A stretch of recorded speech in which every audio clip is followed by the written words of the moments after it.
Hey, what's up, Superdads?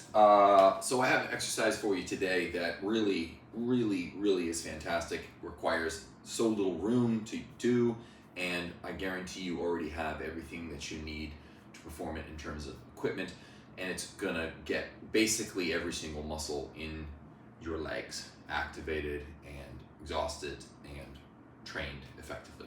Okay? So, what is this exercise, this magical leg exercise that I'm talking about?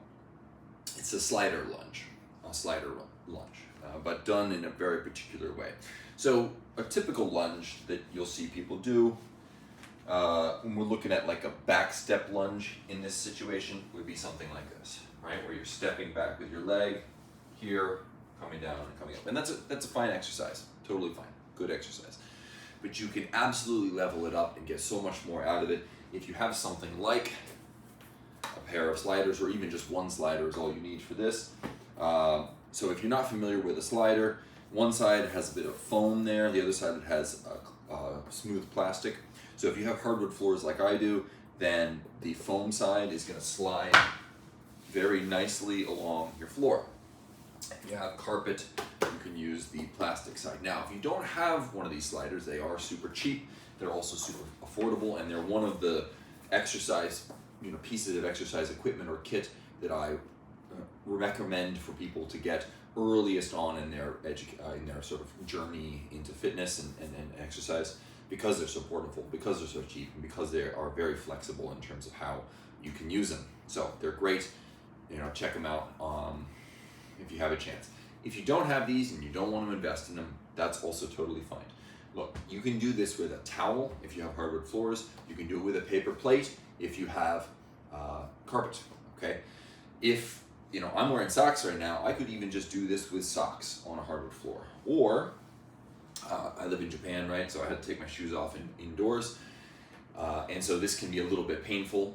You'll understand why in a second. You can also do it with a pillow to remove some of the pain of doing it barefoot. But if you have shoes on, then something like a slider or something like that would work out great, or towel folded up. Okay, so what is this exercise that I'm talking about? I'm going to demonstrate it with the slider.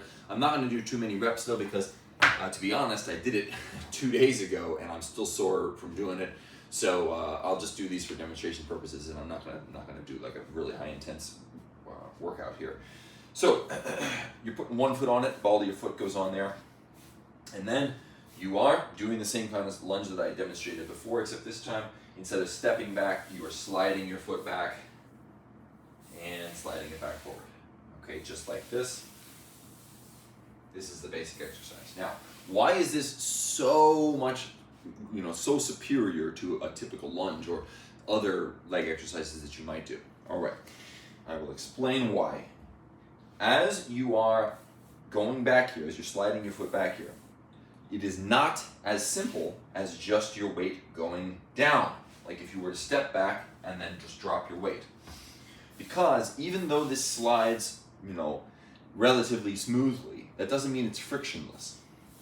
There's still friction there. And so as I'm pushing this back, I am literally pushing it back with my hamstring and my glute here. I'm having to actively slide it back as my weight drops. The same goes for when I pull it back. And as I'm pulling it back towards my front foot, the hamstring on my front leg and the glute on my front leg are working hard to pull this way. They're not just driving me up. It's not just my quad driving me up as it would be with a normal lunge.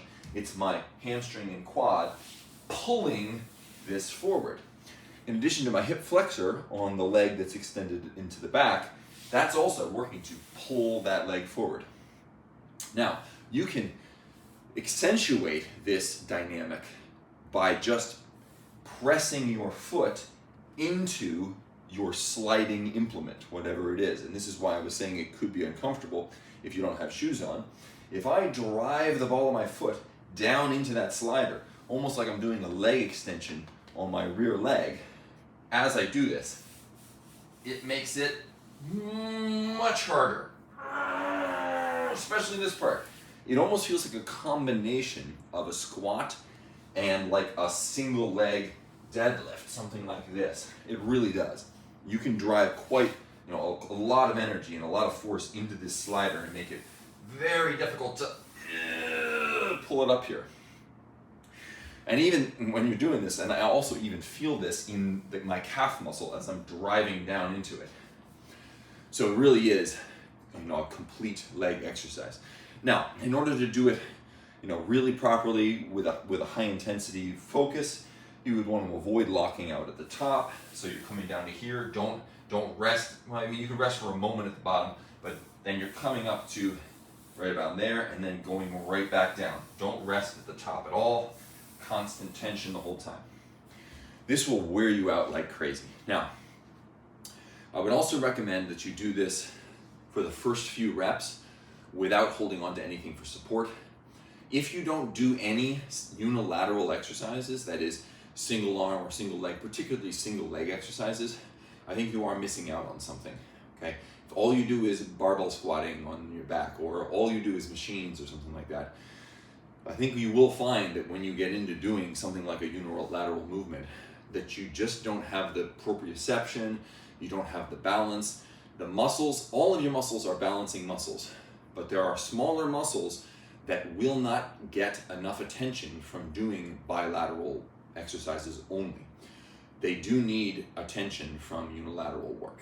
And especially if you're a sedentary person most of the other time, if you're not playing sports, or you're not active in your daily life, then they're probably atrophied quite a bit. And so I would recommend do at least the first few of each set with just your legs, just as I was demonstrating there. However, as you begin to push closer and closer to failure, then you can incorporate something to remove the balance element from the equation. So we're going here, I'm driving down, and as I'm getting closer to failure, okay, then I start leaning forward on this chair, and now I've removed balance as an element of the equation, and I can push myself even further into failure. Okay, that would be my recommendation.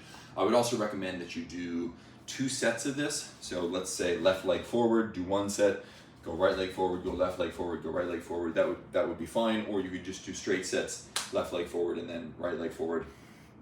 The reason I recommend doing 2 is that when you're doing calisthenic stuff, or when you're doing workouts at home that aren't machine based, it can be a lot harder to push yourself all the way to failure, because you can just reach sticking points. The strength or resistance curve they don't always line up perfectly. So 2 sets helps to ensure that you've logged enough time near failure, enough proximity to failure, basically that you've accumulated enough discomfort in the muscles to really drive adaptation. So 2 sets would be my recommendation. And don't worry if you're like you start on your left leg and then you switch to your right leg. Don't worry if your right leg feels a lot weaker. That when you're driving that into the ground, you are using that muscle and it is fatiguing. So when you switch, there's a good chance that your switched stance will feel a lot weaker. It's largely because you've just fatigued the muscles like crazy. Okay, so really fantastic exercise here. Honestly, complete leg development. You could just do this and you'd have very strong, very functional legs. I hope that's helpful. And let me know if you have any questions or comments. You can check out the programs below. Lots of sort of creative exercises like this that don't take equipment and you can be done very quickly. So thank you so much, and go be super.